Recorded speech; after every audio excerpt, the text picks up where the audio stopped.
everyone. My name is Nader Daywood from Aspire Career Services LLC. Thank you very much for joining the Aspire Hub right here and for your subscription. We would love to put out a lot of material and a lot of training for you right here. And today's training is going to be on conflict resolution in the workplace. Now, I understand that this subject is sometimes uncomfortable.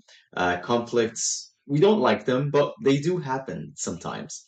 And today, what I want to share with you is to understand what a conflict is to know how to resolve a conflict, and to also gives you some tips and techniques towards the end to help you navigate that. But before we even start, I just want to point out one thing is that whatever we are going to give you today, these are tools and resources to control yourself. You have to understand that if you have a disagreement or a conflict with someone, you really can't control them or control what the responses or behaviors are going to be. So today, this is about you from Aspire Services, and let's dive right in. Now, the first item that we are going to cover together is understanding what a conflict is, because sometimes we just think that the conflict is with a person, but not really what the person represents. And this is something that I really want you guys to kind of differentiate between is the conflict is a disagreement or clash between ideas, between principles, or between people. And it's not necessarily the person or their personality itself.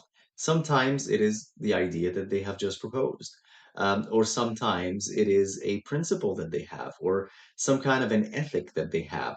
And sometimes it's the person themselves and how they are behaving and how what kind of attitude they have. So we just have to kind of differentiate between those three things to understand what really a conflict is. It really affects all those three areas. And in our next section right here, what we want to do is to kind of discuss what causes a conflict, because there's tons of factors that factor into causing a conflict, but really these are the top three that I want to point out for you guys today.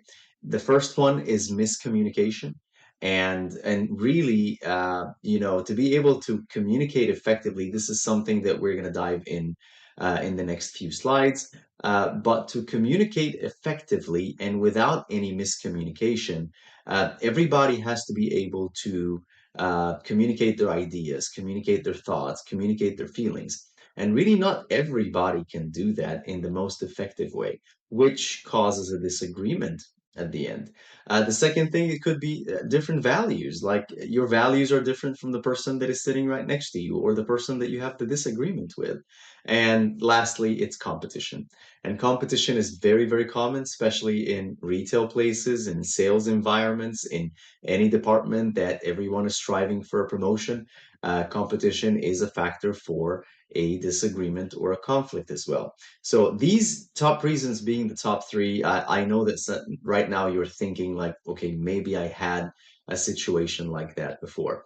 So start thinking of scenarios or situations that you've been in the past that pertains to those three or any other factors that could cause a conflict. And I want you to think about it towards the end of the presentation. On the next section right here, we are going to discuss really how to resolve a conflict. And the first thing that we're going to discuss together is active listening.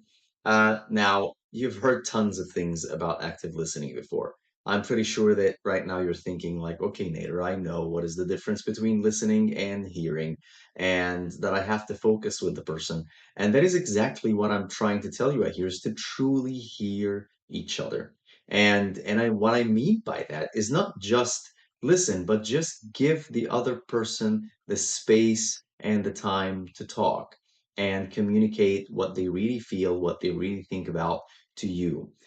Sometimes we sit and listen for a while, and then we give up because our frustrations get the best of us.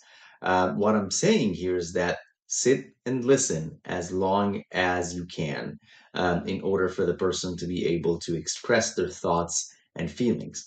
And that's really what again, tons of things about active listening. This is just one thing that I wanted to point out right here is to give them the space to express themselves in order to find a solution for sure. Next is to have empathy. Put yourself in the other person's shoes in order to understand their viewpoint. This is something, again, that sometimes we miss when we're trying to resolve a conflict, is we don't put ourselves in the other person's shoes. We don't know what their perspective is. We don't know where they're coming from, what kind of person they are, what kind of beliefs they have, and what could be driving their train of thought.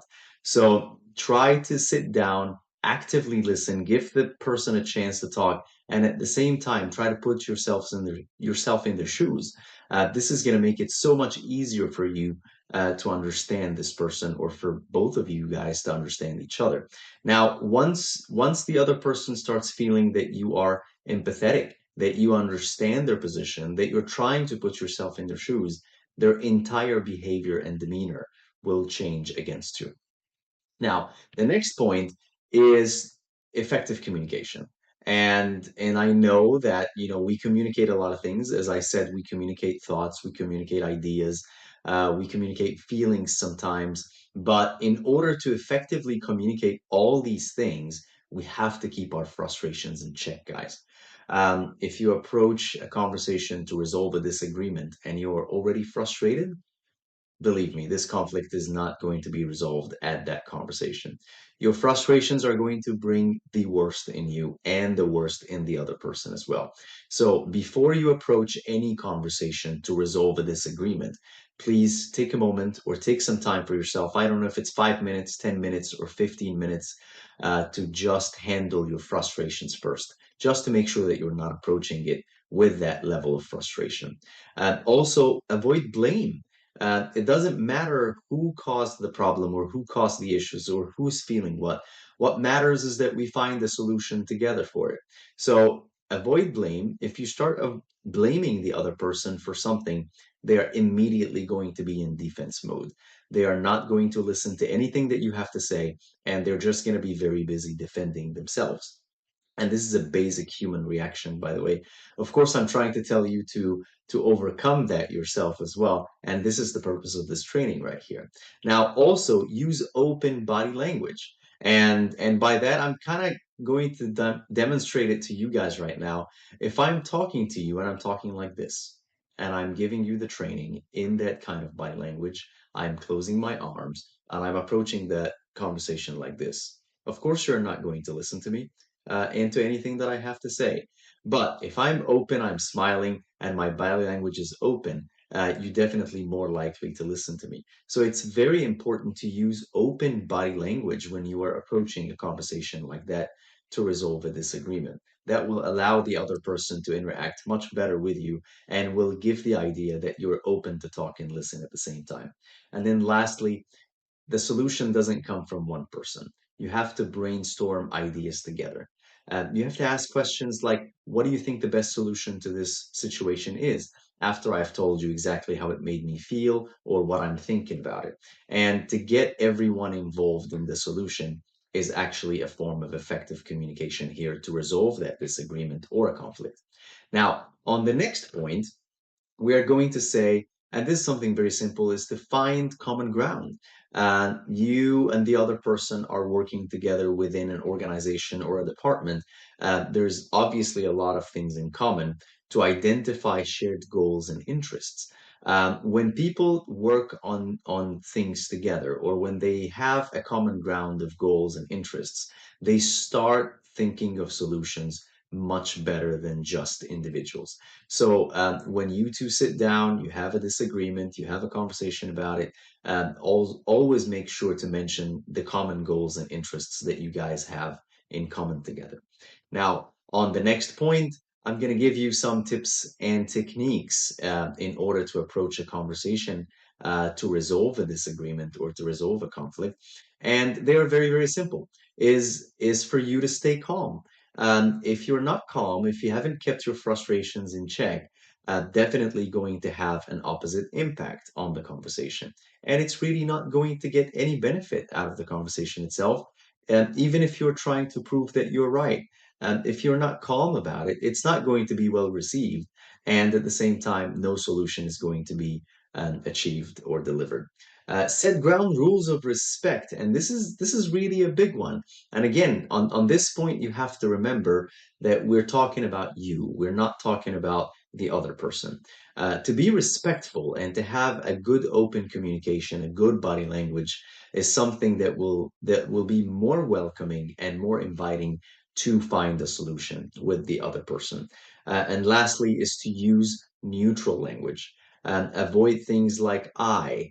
Avoid things like saying just to put the blame on the other person. Just keep your language neutral, keep your language general, not to specify it to a person or a group of people. That way, you will sound more peaceful and you will reach a disagreement much better. Now, this is the end of this presentation, guys. It is a very short one, but I hope it's going to be a very effective one.